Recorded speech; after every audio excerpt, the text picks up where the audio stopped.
भोग लगाया है। ले खिचड़ी खा बेटा। पसंद आई खिचड़ी तुझे? और दूं? बस माँ, पूरा पेट भर गया, आनंद आ गया तुम्हारे हाथ की खिचड़ी खाकर। माँ, क्या मैं ये स्वादिष्ट खिचड़ी कल भी खाने आ सकता हूँ?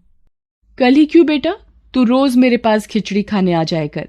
कर्माबाई की कुटिया में उस बालक के रूप में स्वयं भगवान जगन्नाथ खिचड़ी खाने पधारे थे और अब रोजाना कर्माबाई जब भगवान कृष्ण को खिचड़ी का भोग लगाती, थोड़ी देर बाद वो बालक भी खिचड़ी खाने आ जाता।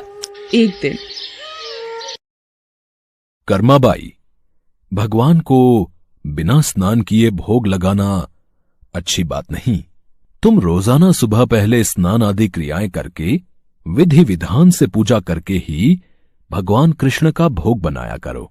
ठीक है बाबा, अब मैं स्नान करके ही प्रभु का भोग बनाया करूंगी।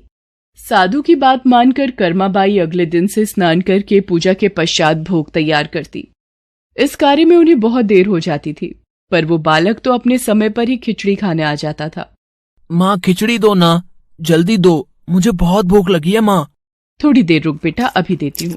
अब तो बालक रूपी भगवान जगन्नाथ जल्दी जल्दी खिचड़ी खाकर बिना हाथ मुंह साफ किए भाग जाते थे। उन्हीं दिनों मंदिर के पुजारी जो काफी समय से मंदिर में सेवा कर रहे थे, ये जगन्नाथ भगवान के मुख पर खिचड़ी कैसे? मंदिर में तो काफी दिनों से खिचड़ी का भोग नहीं लगा, फिर ये भगवान के मुख पर खिचड़ी कैसे? हे प्रभु, ये कैसी लीला है आपकी? भगवान जगन्नाथ पुजारी के सपने में आते हैं। मेरी भक्त कर्माबाई जो जगन्नाथपुरी में ही रहती है, वो बहुत ही प्रेम भाव से सुबह उठकर बाजरे की खिचड़ी का भोग लगाती है। मैं रोजाना सुबह जल्दी उठकर कर्माबाई की खिचड़ी खाने जाता हूँ। मुझे कर्माबाई के हाथ की खिचड़ी बहुत पसंद है। पर एक साधु ने उसके पास आकर सुबह स्नान और पूजा के बाद विधि विधान से भोग लगाने का बोल दिया है। अब कर्माबाई स्नान और पूजा के बाद भोग लगाकर मुझे खिचड़ी देती हैं। इन सब कार्यों में बहुत देर लग जाती है। मुझे बहुत तेज भूख लगती है।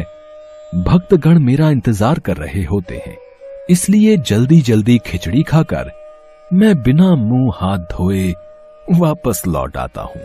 भगवान जगन्नाथ की अद्भुत बातों को स्वप्न में सुनकर पुरोहित जी हर जगह उस साधु की खोज करवाते हैं और उसे बुलाकर सारी बात बताते हैं। साधु घबरा जाता है और कर्माबाई के पास जाता है।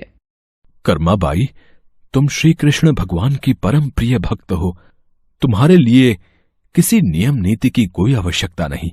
तुम अपने अनूठे प्रेम से जिस प्रकार सुबह जल्दी उठकर भोजन बनाती थी, वैसे ही बनाकर भगवान का भोग लगाया करो। ठीक है साधु बाबा, अब मैं पहले की तरह ही सुबह जल्दी भोग बनाया करूंगी। अब कर्माबाई फिर से पहले की तरह भगवान कृष्ण को भोग लगाकर उस बालक को बड़े प्रेम पूर्वक खिचड़ी खाने को देती थी। ये क्रम कई वर्षों तक चला और एक दिन कर्माबाई परलोक सिधार गई। हे प्रभु, हमसे कोई भूल हो गई क्या? आज आपके नैनों से अश्रुधारा कैसी प्रभु? हे भगवान जगन्नाथ, क्या अपराध हुआ हमसे जो अब दुखी हुए प्रभु? उसी रात भगवान जगन्नाथ राजा और पुजारी के स्वप्न में आते हैं और बताते हैं कि उनकी भक्त कर्माबाई इस लोक से विदा होकर भगवान में विलीन हो गई हैं। अब उन्हें सुबह सवेरे बाजरे की खिचड़ी कौन खिलाएगा, यही उन्हें दुख है। अगले दिन पुजारी जी, जो स्वप्न आपने देखा वही स्वप्न मुझे दिखाई दिया। भगवान जगन्नाथ की प्रिय भक्त कर्माबाई अब इस लोक से विदा हो गई है।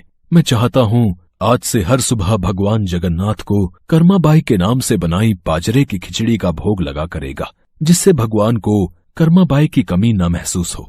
जी महाराज, अब से ऐसा ही होगा।